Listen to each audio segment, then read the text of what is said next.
Hey, what's happening, PVA students? We're back for our next lesson in U.S. history. Today, we're going to be covering the Great Depression. I know, really exciting stuff for today. Well, with today's lesson, we want to be able to understand a few things. So, a few things looking forward. Number one, we're going to be looking for the causes of the Great Depression.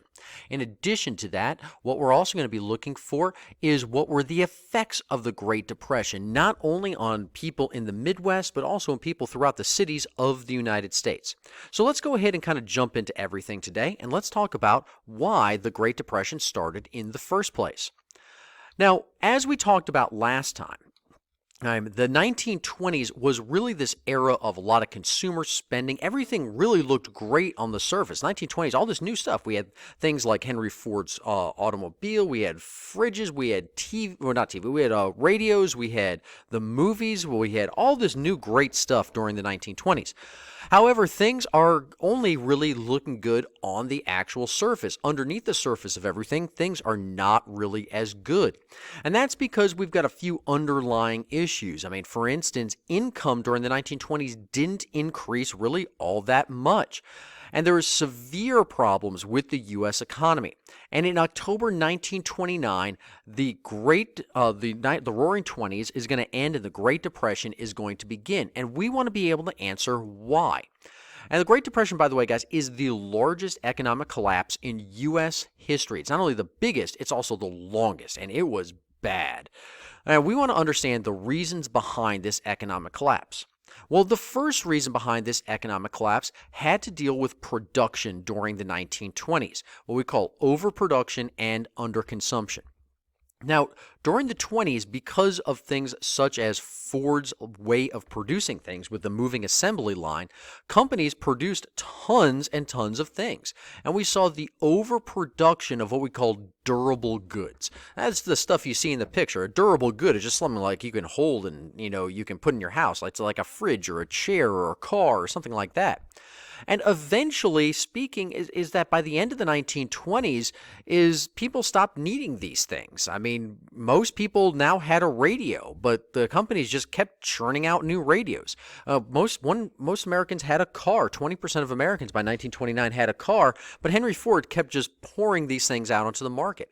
And so people didn't need as many things. They just weren't able to keep up with what was being produced. And so these companies ended up having warehouses full of stuff, and this is not good for a company. They couldn't sell the things anymore. And so just way too much inventory, not enough buyers is what was going on. Now, the other big problem, the second problem, is with the farming industry. And what we started to see was farmers started to have a lot of problems. The demand for agricultural products is going to decline 40% in the post-World War I era. Now, during World War I, this was a great time for farmers. I mean, we were essentially feeding Europe during this time, so demand was high. That kind of kept prices high. But once World War I ended and European farmers were able to start planting crops again, that's when the decline in demand happened. And farmers had taken out lots of loans during the 1920s for new fields, for new equipment, things like that. But then when prices fall because demand falls, now all of a sudden they couldn't pay these back. And a lot of farms are going to start to foreclose. And we can see this chart right here of farm foreclosures really going down. In addition to this, we also see that industry are going to start to face a lot more competition. Railroads, which was a major industry, is going to face competition from cars. Textiles, which is clothing, we start to see new synthetic fabrics. Coal is going to see gas and natural gas as a major competitor. And this just hurts those industries. And although we have new industries coming in, the old industries are hurt, and this hurts their bottom line. It hurts those companies. Now, none of these things in and of themselves is going to cause a depression, but when we start to add them together, what we call the aggregate, that's going to cause a lot of problems. Now, on top of this is also increased American debt. Now, as we talked about in the 1920s lesson, we saw that people were buying all those durable goods using credit. But the problem is a lot of Americans started to spend beyond their means, and they generated large debts. And so they cut back on their spending by the end of the decade. And so as a result of this ties into the first thing we talked about, which is we started to see underconsumption towards the end of the decade. People stopped buying stuff because they were too much in debt. Leading us to reason number 4 for the start of the Great Depression, and that's the uneven distribution of wealth. And really what we see is that this decade was not as wealthy. The 20s were not as wealthy as it appeared. Now, we didn't really see wages go up all that much, and the gap between the rich and the poor are going to get worse and worse during this particular time period. Most Americans, 70% of Americans, were considered poor. So all of that spending during the 1920s was only done by the top 30% of people. And so if the bottom 70% couldn't also spend, economic prosperity could not continue.